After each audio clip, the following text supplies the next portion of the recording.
ವಾರ್ತೆಯ ಮುಖ್ಯಾಂಶಗಳು. ಶ್ರದ್ಧೆ ಮತ್ತು ಭಕ್ತಿಯಿಂದ ಯಕ್ಷಗಾನ ಕಲೆಯನ್ನು ಪ್ರದರ್ಶಿಸಿ ಸಂಜೀವ್ ಸುವರ್ಣ. ಕೊಳಗಿ ಬೀಚ್ ಬಳಿ ಅಪಘಾತ, ಸ್ವಿಫ್ಟ್ ಇಕೋ ನಡುವೆ ಮುಖಾಮುಖಿ ಡಿಕ್ಕಿ, ಮಹಿಳೆಗೆ ಗಾಯ. ಭೀಮಗರ್ಜನೆ ಸಂಘಟನೆಯ ಹೋರಾಟ ಯಶಸ್ವಿ, ಸರ್ಕಾರದಿಂದಲೇ ಅಂಬೇಡ್ಕರ್ ಸರ್ಕಲ್ ಸ್ಥಾಪನೆ, ಅರ್ಜುನ್ ಮೆಂಟಿ.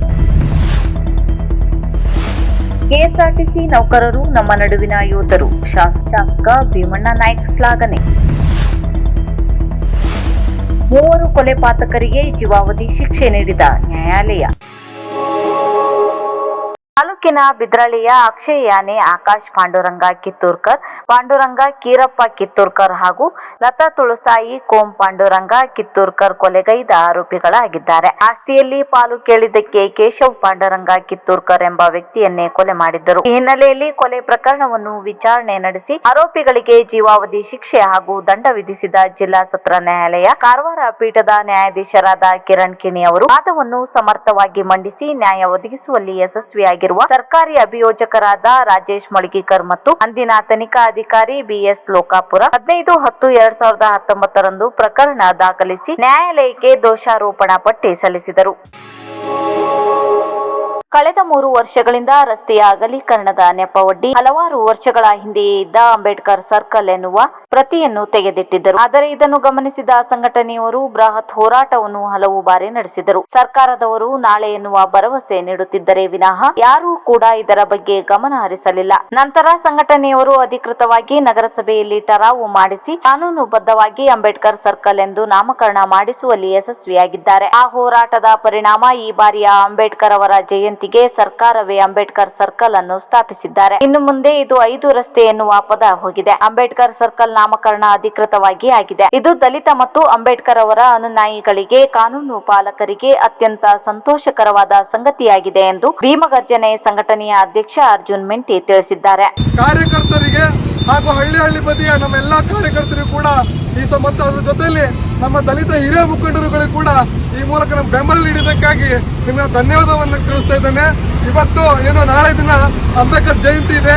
ಈ ಸಂದರ್ಭದಲ್ಲಿ ಎಲ್ಲರೂ ಕೂಡ ಅಂಬೇಡ್ಕರ್ ಸಂವಿಧಾನ ಶಿಲ್ಪಿ Bharat Ratna doctor B R Ambedkar ಅವರಿಗೆ ನಾವು ಒಂದು ಗೌರವ ಸಲ್ಲಿಸೋದಕ್ಕೋಸ್ಕರ ಬೃಹತ್ ರ್ಯಾಲಿನ ಹಮ್ಮಿಕೊಂಡಿದ್ದೇವೆ. ಈ ರ್ಯಾಲಿಗೆ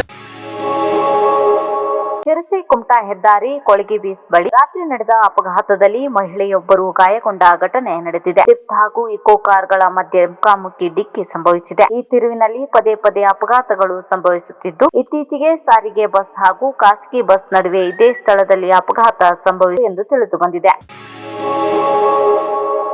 ಕೆಎಸ್ಆರ್ಟಿಸಿ ಚಾಲಕರು ಮತ್ತು ನಿರ್ವಾಹಕರು ತಮ್ಮ ಕುಟುಂಬವನ್ನು ಮರೆತು ಪ್ರಯಾಣಿಕರ ಸುರಕ್ಷತೆಯನ್ನೇ ಗುರಿಯಾಗಿಸಿಕೊಂಡು ಪ್ರಾಮಾಣಿಕವಾಗಿ ಸೇವೆ ಸಲ್ಲಿಸುತ್ತಿದ್ದಾರೆ. ಇವರು ನಿಜಕ್ಕೂ ನಮ್ಮೆಲ್ಲರ ನಡುವಿನ ಯೋಧರು ಎಂದು ಶಾಸಕ ಭೀಮಣ್ಣ ಟಿ ನಾಯ್ಕ್ ಅವರು ಬಣ್ಣಿಸಿದರು. ಸಿದ್ದಾಪುರದ ಬಾಲಭವನದಲ್ಲಿ ನಡೆದ ಸಿದ್ದಾಪುರ ತಾಲೂಕು ಕೆಎಸ್ಆರ್ಟಿಸಿ ನಾಮಧಾರಿ ನೌಕರರ ಸಂಘದ ದಶಮಾನೋತ್ಸವ ಹಾಗೂ ವಾರ್ಷಿಕ ಸ್ನೇಹ ಸಮ್ಮೇಳನವನ್ನು ಉದ್ಘಾಟಿಸಿ ಅವರು ಮಾತನಾಡಿದರು.